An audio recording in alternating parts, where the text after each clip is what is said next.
अखिलेश यादव ने चुनाव आयोग पर बड़ा हमला बोलते हुए आरोप लगाया कि जानबूझकर पिछड़े वर्ग के वोट काटे जा रहे हैं। उन्होंने कहा कि इसमें बिंद, मौर्य, पाल, राठौर समेत कई समाज प्रभावित हो रहे हैं। अखिलेश का दावा है कि चुनाव आयोग ये दिखाता है मानो पिछड़े वर्ग का वोट मिल रहा है, जबकि असलियत ये है कि बड़ी संख्या में उनके नाम वोटर लिस्ट से डिलीट कर दिए जाते हैं। उन्होंने कहा यही वजह है कि विपक्षी दल चुनाव जीत जाते हैं। समाजवादी पार्टी अध्यक्ष ने इसे लोकतंत्र के साथ खिलवाड़ बताते हुए चुनाव आयोग की निष्पक्षता पर गंभीर सवाल उठाए। फिर एक बार चर्चा में पूर्व सांसद ब्रजभूषण शरण सिंह छा गए हैं, क्योंकि इस बार उन्होंने बाबा रामदेव के लिए बड़ी बात बोली है। दरअसल गोंडा में एक कार्यक्रम में ब्रजभूषण सिंह बाबा रामदेव पर विवादित टिप्पणी करते हुए नजर आए। उन्होंने कहा कि रामदेव जिनके नाम पर कमा खा रहा है, महर्षि पतंजलि का इतिहास गोंडा से जुड़ा है। इस बयान पर कार्यक्रम में मौजूद लोग हंसते और तालियां बजाते दिखे। सोशल मीडिया पर वीडियो को लेकर यूजर्स दो हिस्सों में बढ़ गए। कुछ ब्रजभूषण का समर्थन कर रहे हैं तो कुछ उन्हें ट्रोल कर रहे हैं। सपा सांसद डिम्पल यादव ने चुनाव आयोग की प्रेस कॉन्फ्रेंस पर कड़ा रुख दिखाते हुए कहा कि माफी मांगने का सवाल ही नहीं उठता। अगर नेता प्रतिपक्ष ये कह रहे हैं कि वोट चोरी हो रही है तो चुनाव आयोग को सबूत देकर बताना चाहिए कि ऐसा नहीं है। उन्होंने दावा किया कि अखिलेश यादव ने 18,000 मतदाताओं के हलफनामे आयोग को सौंपे हैं, जिनके नाम लिस्ट से काटे गए या खामियों के चलते वे वोट नहीं डाल पाए। ऐसे में हलफनामे के बावजूद प्रेस में आकर झूठ बोलना आयोग की कार्यप्रणाली पर गंभीर सवाल खड़ा करता है। खुद पर उठे सवाल तो पूजा पाल ने खोले कई सारे राज। जी हाँ, ये सच है, क्योंकि सपा से निष्कासन के बाद पूजा पाल ने अपनी जिंदगी से जुड़े कई राज खोले हैं। यहाँ तक कि उन्होंने अपनी दूसरी शादी को लेकर बड़ी बात एक पोस्ट के जरिए बताई है। उन्होंने पोस्ट में लिखा है कि राजू पाल के जाने के बाद उनकी दूसरी शादी महज एक पारिवारिक फैसला नहीं था, बल्कि उनके खिलाफ रची गई एक सुनियोजित साजिश थी। सोशल मीडिया पर आर्मी जवान की पिटाई का वीडियो सामने आया है, जिसने लोगों को हैरान कर दिया है। दरअसल ये वीडियो मेरठ करनाल हाईवे के भुनी टोल प्लाजा का बताया जा रहा है, जहां आर्मी जवान कपिल कावड़ को टोल न देने पर कर्मचारियों ने बेरहमी से पीटा। श्रीनगर में तैनात और ऑपरेशन सिंदूर का हिस्सा रहे कपिल छुट्टियों में घर आए थे और दिल्ली एयरपोर्ट जा रहे थे। इसी दौरान टोल विवाद हुआ। वायरल वीडियो में दिखा कि कर्मचारियों ने खंबे से कपिल को पकड़कर लाठी डंडों से मारा। कपिल के पिता की शिकायत पर पुलिस ने जांच शुरू कर दी है। ललितपुर से गजब मामला सामने आया है, जहां थाना मड़ावरा क्षेत्र के तिसगना गांव में गोविंद ने डर के मारे सांप के फन को मसलकर मार डाला।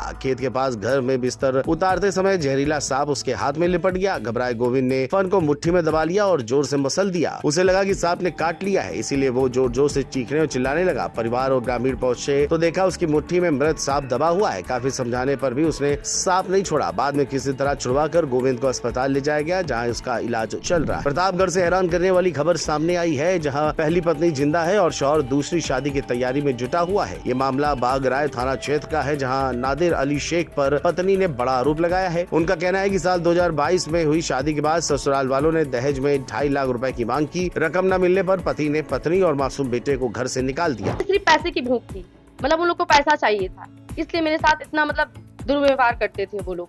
और मेरे मतलब जितना मेरे माँ बाप ने गहना दिया था मेरी शादी में, उन लोग ने चोरी भी कर लिया मेरा गहना, लॉक तोड़कर। और वो अभी शादी कर रहे हैं, जो कि डिवोर्स नहीं मुझे दिए हैं। वो बड़गांव में शादी कर रहे हैं सानिया नाम की लड़की से, बिना डिवोर्स हुए उससे शादी कर रहे हैं, उस लड़की से। कासगंज से खबर है, जहां पटियाली तहसील के नगला हंसी गांव में बाढ़ग्रस्त इलाकों का निरीक्षण करने जल शक्ति मंत्री स्वतंत्र देव सिंह पहुंचे। मंत्री ने अधिकारियों को सख्त हिदायत दी कि बाढ़ प्रभावित लोगों को हर हाल में राहत दी जाए। मंत्री ने खुद गांव में पहुंचकर पीड़ित परिवारों को राहत सामग्री बांटी और भरोसा दिलाया कि सरकार हर कदम पर उनके साथ खड़ी है। कासगंज से लोकमंच के लिए जुम्मन कुरैशी की रिपोर्ट। बारिश के बीच सड़कों की बदहाली किसी से छिपी नहीं है। इस बीच अमरोहा के हसनपुर तहसील के कुटी दौलतपुर गाँव में किसानों ने टूटी फूटी सड़क को लेकर अनोखा विरोध प्रदर्शन किया। भारतीय किसान यूनियन BR अम्बेडकर के अध्यक्ष डॉक्टर दिग्विजय भाटी गंदे पानी में लेटकर सड़क की बदहाली के खिलाफ धरना देने लगे। ग्रामीणों का कहना है कि बार बार शिकायतों के बावजूद प्रशासन खामोश है और हालात जस के तस हैं। विरोध का ये वीडियो सोशल मीडिया पर तेजी से वायरल हो रहा है, जिससे क्षेत्र में हड़कंप मच गया। किसान अब सड़क दुरुस्ती की ठोस कार्रवाई की मांग पर अड़े हुए हैं। जौनपुर के सिद्दीकीपुर गाँव में उस वक्त अफरा तफरी मच गई जब छात्रों के दो गुट आपस में भिड़ गए। लाठी डंडों से मारपीट के साथ ही हवाई फायरिंग का भी आरोप है। वायरल वीडियो में युवक डंडे लेकर दौड़ते हुए नजर आए। ये फुटेज सोशल मीडिया पर तेजी से फैल गया, जिससे इलाके में सनसनी मच गई। पुलिस ने वीडियो को संज्ञान में लेकर जांच शुरू कर दी है। फिलहाल तनावपूर्ण माहौल के बीच प्रशासन हालात पर नजर बनाए हुए और आरोपियों की पहचान की जा रही है। जौनपुर से लोकमंच के लिए विवेक कुमार की रिपोर्ट। चंदौली से खबर है, जहां अलीनगर थाना क्षेत्र के सरेसर गांव में तेज रफ्तार पिकअप ने बाइक को टक्कर मार दी। पिकअप नाले में जा फंसी और बाइक सवार 2 लोग उसके बीच दब गए। ग्रामीणों ने घंटों की मशक्कत के बाद दोनों को बाहर निकाला। इस हादसे में एक की मौके पर ही मौत हो गई, जबकि दूसरा गंभीर रूप से घायल है। मैं इधर से आ रहा था, वो बीजी कंप्यूटर में बैठा था। इधर से गाड़ी जा रही थी, उधर से वो 4 व्हीलर वाला आ रहा था, डाला वाला, तो बहुत तेज का आवाज किया। हम लोग दौड़ के आए देखने के लिए क्या हो गया। तो बाइक सवार नाला में गिरा हुआ था, उसको एक बाइक सवार को हम लोग निकाला गया और दूसर वाला वो दबा हुआ है अभी तक।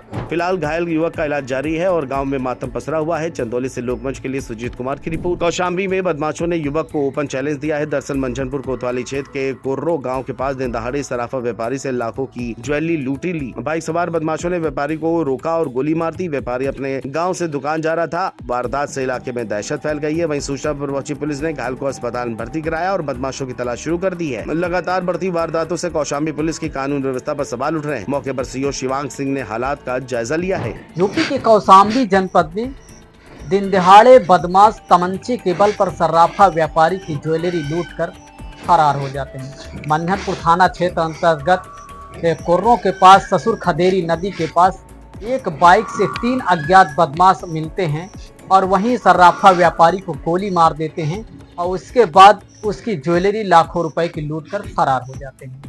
जौनपुर के बदलापुर थाना क्षेत्र में जन्माष्टमी के सांस्कृतिक कार्यक्रम का अश्लील वीडियो वायरल हो रहा है, जिसमें हड़कंप मच गया है। कार्यक्रम में पहले से ही शासन द्वारा अश्लील गाने या नृत्य पर रोक लगाई गई थी, लेकिन आदेश की अवहेलना की गई। वहीं इस मामले को गंभीरता से लेते हुए पुलिस अधीक्षक ने थाना अध्यक्ष को तत्काल निलंबित कर दिया है। पुलिस विभाग की छवि धूमिल होने पर अब पूरे प्रकरण में कार्रवाई की जा रही है। वहीं वायरल वीडियो इलाके में चर्चा का विषय बना हुआ है और पुलिस अधिकारियों पर लापरवाही के आरोप भी लगा रही है। आगरा से बड़ी खबर है, जहाँ प्रधानाध्यापक की पिटाई अब भ्रष्टाचार की लड़ाई तक पहुँच गई है। दरअसल अछनेरा क्षेत्र के गड़ीवा गांव के ग्राम प्रधान घनश्याम चौधरी पर आध्यात्मिक विद्यालय के प्रधानाध्यापक शैलेंद्र सिंह से मारपीट का आरोप लगा है। शिकायत है कि प्रधान और समर्थकों ने लाठी डंडों से हमला कर शिक्षक को स्कूल में कमरे में बंद कर दिया, मोबाइल छीना और जाति सूचक शब्दों का इस्तेमाल किया। घटना का वीडियो 15 अगस्त का बताया जा रहा है और सोशल मीडिया पर वायरल भी है। पीड़ित पक्ष ने थाने में जबरन खाली कागज पर हस्ताक्षर कराने का भी आरोप लगाया है। एबीएसए ने प्रधान और शिक्षक के बीच पुराने विवाद की पुष्टि की है। पुलिस जाँच कर रही है। और आगरा से लोकमंच के लिए रविंद्र सेजवार की रिपोर्ट। बांदा से बड़ी खबर है, जहां सोशल मीडिया पर एक महिला का वीडियो वायरल होने के बाद हड़कंप मच गया है। महिला ने शहर कोतवाली क्षेत्र के मेडिकल कॉलेज स्थित एक रेस्टोरेंट संचालक पर छेड़खानी और गलत काम के लिए दबाव बनाने का गंभीर आरोप लगाया है। श्याम दरबार हैप्पी आवर्स नाम के रेस्टोरेंट में जॉब कर रही थी। वहाँ मेरे साथ छेड़खानी कर रहा है। वहाँ का ऑनर योगेश शुक्ला नाम है उसका। प्राइवेट कैबिन में लिवा जाता था मुझे, वहाँ कहता था साफ सफाई करो, ये करो, वो करो। वहाँ मेरे साथ छेड़खानी कर रहा था और मुझे धंधे के लिए कह रहा था कि 5,000 दिला रहा हूँ, 10,000 दिला रहा हूँ, उनके साथ चली जाओ, उनके साथ चली जाओ। दिल्ली भेज रहा था गंदे गंदे काम करने के लिए मुझे। मेरे साथ मैं सर बहुत मजबूर हूँ। सर प्लीज़ मेरी हेल्प करिए किसी न किसी तरीके से। मैं वहाँ से निकली हूँ, ना ही तो मेरा पैसा दे रहे हैं, पैसा भी खा गए हैं। फिलहाल मामले की गंभीरता को देखते हुए सहायक पुलिस अधीक्षक ने बताया कि जांच हर पहलू से आगे बढ़ाई जा रही है। एक वीडियो संज्ञान में आया है जिसमें एक महिला द्वारा इस रेस्टोरेंट में वो काम करती थी, उस रेस्टोरेंट के ओनर पर कुछ तथाकथित आरोप लगाए गए। उस महिला से संपर्क कर उससे तहरीर प्राप्त कर ली गई और सुसंगत धाराओं में अभियोग पंजीकृत किया जा रहा है। साक्ष्य संकलन की कार्रवाई है, विवेचना का गुणवत्तापूर्वक विधिक निस्तारण किया जाएगा। अन्य विधिक कार्रवाई प्रचुर है। बांदा से लोकमंच के लिए साकेत अवस्थी की रिपोर्ट।